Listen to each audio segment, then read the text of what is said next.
तर नमस्कार मराठी मित्रांनो. तर आपण ह्या व्हिडिओच्या माध्यमातून ह्या आठवड्यात ओपन झालेला केपी ग्रीन एनर्जी लिमिटेडच्या आय पी ओबद्दल आपण माहिती घेणार आहोत. तुम्हाला माहीतच असेल की कंपनीचे दोन प्रकारचे I P O primary secondary मार्केटमध्ये येत असतात. त्यामध्ये पहिलं main board I P O असतो आणि दुसरा जो असतो तो एस एम ई म्हणजे स्मॉल आणि मीडियम स्केल एंटरप्राइजेस सेगमेंटमधला आय पी ओ असतो. तर main board I P O आणि स्मॉल स्केल इंडस्ट्रीमधलं स्मॉल अँड मीडियम स्केल एंटरप्राइजेसमधला डिफरन्स हा आहे की main board I P O आपण 15 ते 20 क्वांटिटीच्या आसपास आपण घेऊ शकतो. परंतु जर आपल्याला एस एम ई कॅटेगरीमधला जर शेअर घ्यायचा असेल किंवा आय पी ओ घ्यायचा असेल तर त्याला अप्लाय करण्याकरता आपल्याला त्याच्या लॉट साईजसाठी मध्येच आपल्याला घेऊ शकतो.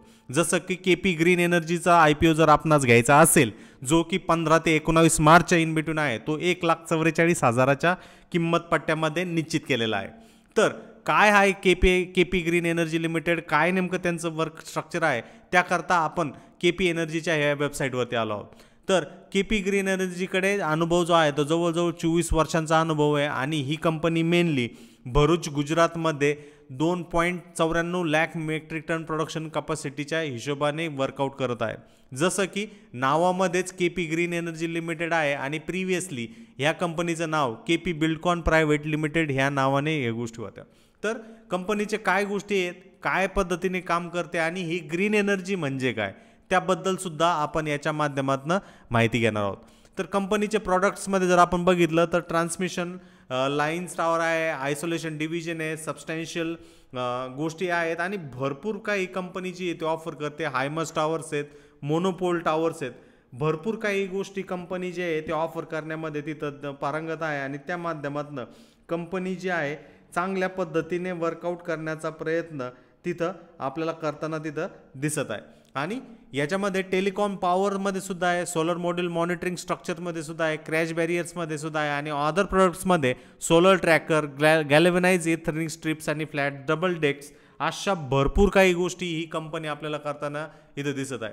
कंपनीच्या वेबसाईट जर आपण बघितली त्याच्यामध्ये प्रोडक्ट क्वालिटी कंट्रोल सिस्टीम्स बघितली तर ट्रान्समिशन लाईन आणि टावर, सबस्टेशन्स आणि तसेच switch yards, wind mill lattice towers, solar module monitoring structures अशा भरपूर काही गोष्टी आहे. आणि कंपनीचा जो ॲन्युअल टर्नओव्हर जर आपल्याला जर बघायचा असेल जो की मिलियन्समध्ये आपल्याला इथं होताना दिसतोय तो जवळजवळ 440 मिलियनच्या आसपास होताना आपल्याला दिसत आहे. तर कंपनीबद्दल काय, कंपनी नेमकं केव्हा स्थापन झालेली आहे, कंपनीचं काय ध्येय आहे आणि कंपनी कुठल्या पद्धतीच्या प्रकारच्या प्रोजेक्ट्समध्ये काम करते हे आपल्याला महत्त्वाचं आहे. तर कंपनी जी आहे ती के पी ग्रुपची एक सिस्टर कन्सर्न कंपनी आहे आणि प्रिव्हियसली ज्या कंपनीचं नाव के पी बिल्डकॉन या नावाने होतं. कंपनी फारुखजी पटेल यांनी 1994 साली स्थापित केली होती आणि सिंगल विंडो सोल्युशन जी की रिन्युएबल आणि इन्फ्रास्ट्रक्चरच्या गोष्टीसाठी आहे. कंपनीकडे जवळजवळ 2 lakh plus square feet of factory area आहे. प्लस कंपनीकडं मटार भरूच इथं 1,20,000 लाख स्क्वेअर फीटचा फॅक्टरी एरिया फुल्ली ऑपरेशनमध्ये तिथं येताना आपल्याला दिसणार आहे. कंपनीकडं व्होडाफोनची जवळजवळ 1100 किलोमीटरची O F C and O N M patrolling fault रेक्टिफिकेशनसाठी आहे. कंपनीने जवळजवळ 1700 किलोमीटरपेक्षा जास्त ओ एफ सीचे प्रोजेक्ट्स हे केलेले आहे. कंपनी टेलिकॉम क्षेत्रामध्ये सुद्धा होताना दिसते आणि एक सनराईज सेक्टरच्या हिशोबाने जर आपण कन्सिडर केलं तर ग्रीन एनर्जीच्या हिशोबाने ही कंपनी आपल्याला काम करताना दिसत आहे. कंपनी जवळजवळ 2 lakh plus square feet meter एरियामध्ये आहे आणि कंपनी लेटेस्ट CNC मशीन्स आणि इक्विपमेंट्समध्ये काम करताना दिसते.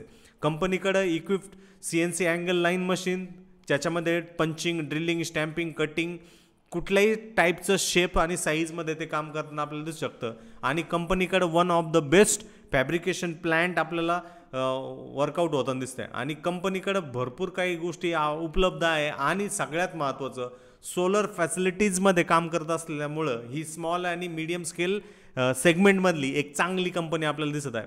जर आपण इन्व्हेस्टरच्या रूपाने याच्यामध्ये फायनान्शियल्सबद्दल आपण कन्सिडर जर केलं 22-23 म्हणजे भरपूर रिपोर्ट जे आहेत ते हे केलेले आहेत त्यांनी. आणि जर आपण कन्सॉलिडेटेड ऑडिट रिपोर्ट जर के पी ग्रीन एनर्जीचं जर 22-23चं जर बघितलं तर त्या माध्यमातून सुद्धा आपल्याला भरपूर काही गोष्टी ज्या आहेत ते लक्षात येऊन जाईल की फायनान्शियलचं जे स्टेटस जे आहे के पी ग्रीन एनर्जीचं ते सुद्धा आपल्याला एक लक्षात येताना दिसत असेल. तर कंपनीचे आज सेट जे आहे ते वाढताना आपल्याला दिसते 1608 वरनं 1900 करोडच्या आसपास आपल्याला लाखामध्ये जाताना दिसत आहेत. आणि जर आपण प्रॉफिट लॉट्सच्या हिशोबाने जर कन्सिडर केलं तर 23मध्ये जवळजवळ 11,420 लाख रुपयांच्या आसपास त्यांचं प्रॉफिट आपल्याला होताना दिसतंय. आणि त्या बेसिसवरती कंपनीचे एक्सपेन्सेससुद्धा वाढलेत. असं नाही आहे की कंपनीचे एक्सपेन्सेस वाढलेले नाही आहे. आफ्टर ऑल ह्या गोष्टी जर आपण कन्सिडर जर केलं तर जवळजवळ 1633 लाख रुपयांच्या आसपास जे आहे त्यांचं प्रॉफिट आपल्याला होताना दिसतंय. म्हणजे 1633 लाख, जे की फायनान्शियल इयर 22मध्ये ते फक्त 622 लाखांच्या आसपास होताना दिसतं. रेव्हेन्यू तर वापरलं जात आहे, परंतु त्याबरोबर त्यांचे एक्सपेन्सेस खर्चसुद्धा वाढतात. आणि त्यामुळं जो EPS जो कन्सिडर होतोय डायल्युटेड तो 32च्या आसपास आपल्याला दिसतोय. आणि ही महत्त्वाची गोष्ट लक्षात ठेवणं गरजेचं आहे. आणि प्रॉफिट जो आहे त्यांच्याकडे जवळजवळ 1211 लाखांच्या आसपास ह्या कंपनीनं म्हणजे KPI ग्रीन कंपनीने तयार करताना आपल्याला दिसत. म्हणजे एक सॉलिड कन्सिडरेबली गोष्ट आपल्याला करताना दिसते. आणि त्याचंच अनाउन्समेंट जे आहे इथं कंपनीने त्यांचं IPO मेन बोर्ड IPO बद्दलची माहिती इथं दिलेली आहे, का ज्या माध्यमातून त्यांचं रेड RHDP जे आपण म्हणतो ते इथं पब्लिश केलेलं आहे. आणि त्यामध्ये जवळजवळ किंमत पट्टा इथं पुन्हा एकदा सांगितलं 137 ते 144 रुपयांच्या आसपास आहे.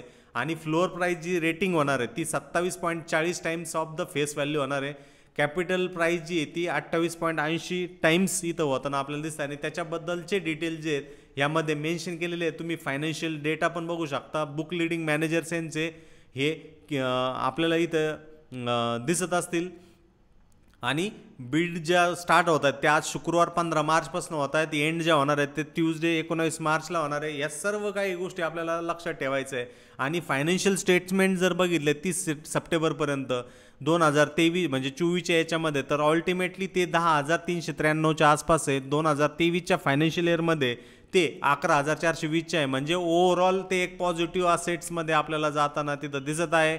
आणि त्यामुळे हा एक IPO आपण घ्यावा की नाही घ्यावा हे तुम्ही तुमचं डिसाईड करू शकता. पण काय फॅक्ट्स काय गोष्टी तिथं असू शकतात ह्याबद्दलचा प्रकाश टाकण्याचं काम जे या व्हिडिओच्या माध्यमातून मी तुमच्यासाठी केलेलं आहे. तर नक्कीच तुम्हाला हा व्हिडिओ कसा वाटला नक्कीच हे करा.